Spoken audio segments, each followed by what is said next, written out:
هيدر هيدر عم الآخر هيدر.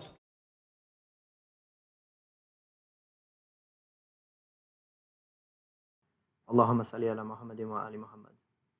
Alright, Alhamdulillah, we've reached lesson number 4 of introductory logic. We just finished the first unit, which was, if you remember back to the first class, was all about learning how to define things and learning how to identify concepts.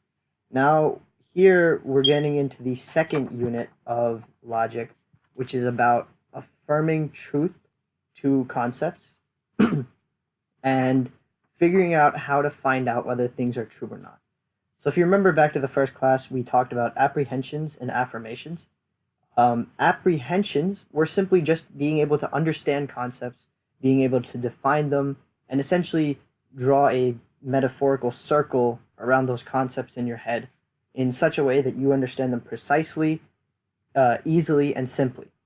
Now, the second thing we talked about in that first class was affirmations, meaning attributing a truth or a falsehood to a particular statement about that concept.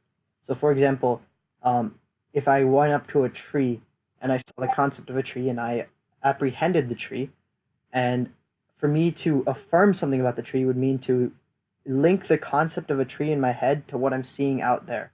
And that would mean that what I am seeing is indeed a tree. It is true. That's a tree. So what we're going to be discussing in this first class is something known as propositions. And a proposition is basically a statement that affirms truth to something.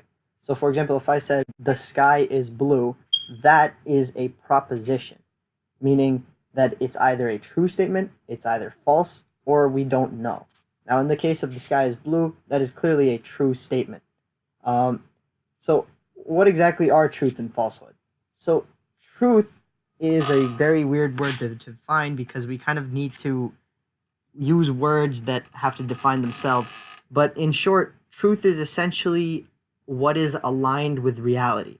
So if two people disagree on the truth value of something, it doesn't mean that truth doesn't exist. It means that one of them or neither of them have necessarily aligned themselves with what the reality of a situation is.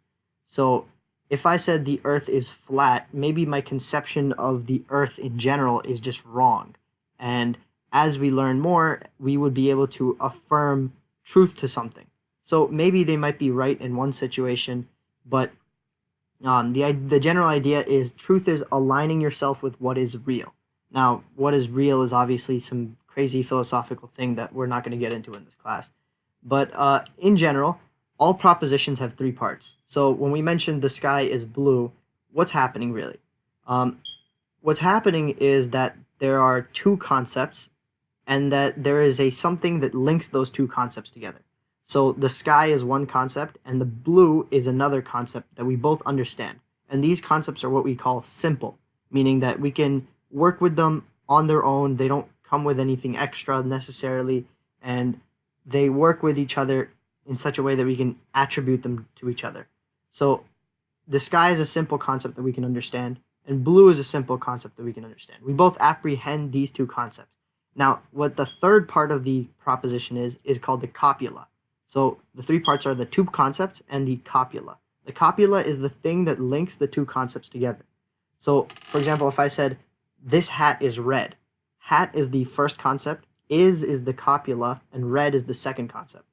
If I said Trump is orange, Trump would be the first concept, orange would be the second concept, is would be the linking thing, the copula together. For example, if I said America fought in the War of 1812 against Britain, fought in the War of 1812 against is the copula. But America and Britain are the two concepts being linked together. So they have to be linked together somehow.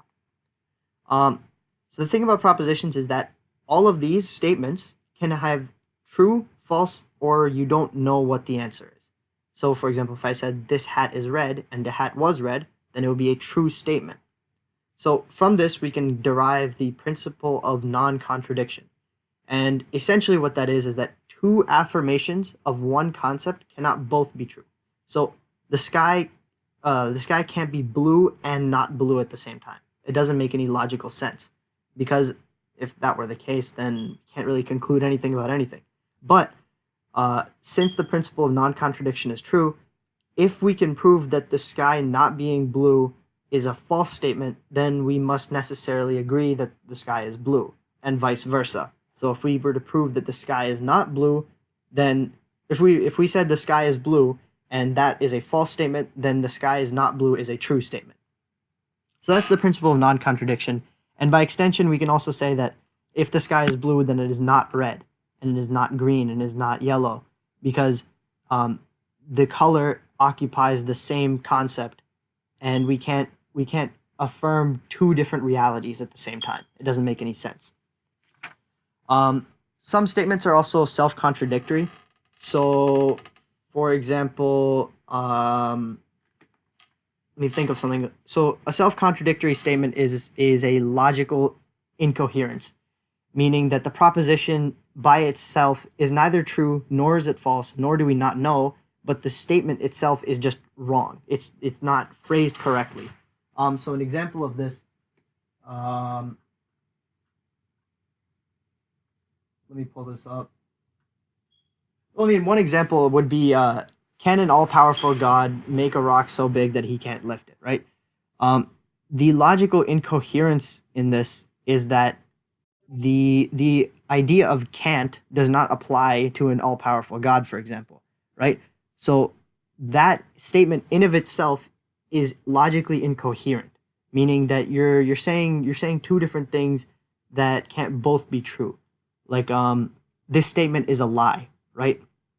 This statement is a lie is a logical incoherence. It doesn't make any sense because the statement is attempting to ask a question or affirm something that cannot be affirmed in the first place. All of these propositions, however, fall under three categories. These three categories are necessary propositions, possible propositions, and impossible propositions. So let's go through these one by one. Necessary propositions are where you affirm that a species belongs to a genus, for example, or where you affirm that something necessary. So one example of this would be red is a color, right? Red is the species belonging to the genus color. So when we say color, when we say red, we necessarily are implying color, right? Because if you remember back to the second class, I think, we discussed how certain concepts can be within other concepts. So when we talked about humans and animals, humans, when you say human being, you also imply the qualities of an animal. So when I say red, I am also implying the concept of color as well. So anytime I say, for example, human being, and I talk about human beings and their properties and their physical properties, I'm also implying the properties of an animal because that's the concept to which human beings belong. So any necessary statement is when you speak about a thing and you affirm it to that which it already belongs and to that which it exists in already. So that statement necessarily is true. So red as a color is necessarily true. It has to be true. It can't be denied or it can't be falsified or anything. If I were to say, however, the car is brown, the big difference between that statement and red as a color is that I am attributing a concept that is not necessarily linked to the second concept. So car and brown are not necessarily linked the same way that red and color are. Because red exists within the circle of color, but car does not exist within the circle of brown. They may overlap. So remember when we talked in the second lesson about like the Venn diagram relationship between two concepts, that in this case is what we call a possible statement. It could be possible that the car is brown, but it is not necessary that the car is brown.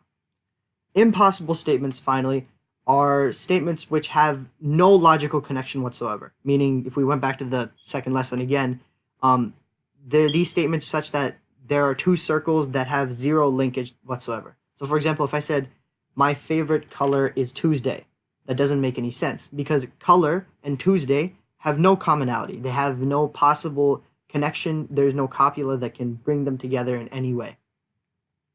So now that we've mentioned these necessary, possible, and impossible propositions, let's go over some brief rules about propositions. So one of the main rules about propositions that we already touched on is known as distribution. So what do we mean by distribution? So for example, if I were talking about the group of the thing, right? So if I were to say this class is a smart class, then I would necessarily distribute that term smart to each of the individual members of that class. But if I said this student is not a smart student, it wouldn't necessarily apply to all of the students. So this is something we can consider as universal versus partial. So universals versus partial is one of the properties of distribution, meaning that if you affirm something about the universal, it must necessarily distribute to all of the partials. So if I said all D block metals under certain conditions exhibit magnetism, it must mean that all of the D block metals exhibit magnetism. But if I said like only tungsten exhibits magnetism from the D block metals, it doesn't mean that all of the metals exhibit magnetism. This is very important because a lot of the times people, when they're talking, they get very confused between what is particular, what is partial, and what is universal. So this is what we know as a generalization. When we're talking about science, for example, science is based off of generalizations. It's not science is not inherently a logical thing. It has to be based off of generalizations from multiple experiments, multiple observations. So one of the properties of logic is that we have to be able to distribute things. So if we're talking about properties in the, for example, for animals, if I affirm something about animals, it must necessarily be true for all of the species within the genus. So anytime I affirm something about the genus, the species must necessarily also have that property. So one example of this would mean all animals need to eat and drink. A human is an animal, therefore humans need to eat and drink. This is true. But if I said humans think, it doesn't mean that all animals think. Distribution is pretty important because obviously, as I just mentioned, that people can get confused and they don't really talk too well about how these go. Now, all propositions have two essential purposes: either to affirm things or to deny things. We went over this briefly, but excuse me. Yeah, sorry about that. So let's just briefly go over what we did this class. So what we went over was the basic idea of proposition. We're going to go over more in detail some of the properties of propositions next class. But for this class, we just went over the general idea that what we're attempting to do is make a statement about reality. We're attempting to make and learn specific things about what is real in nature. So all propositions are a way of signifying affirmations. So what we discussed in affirmations is just attributing truth to a thing. And propositions are just statements that help us understand and express those affirmations. All propositions have three parts: the two concepts that they comprise of and the copula that links them together. And propositions have certain properties. Either they are possible, necessary, or impossible, and that two contradictory statements cannot both be true. And finally, we talked about distribution. And I think with that, we wrapped up for this lesson. Inshallah, next week we will go over more in detail about the properties of propositions, and we will also start to go over truth tables, and or statements and all those things. All right. Thank you guys for coming. Inshallah, I'll see you next week. Wa alaikum assalam.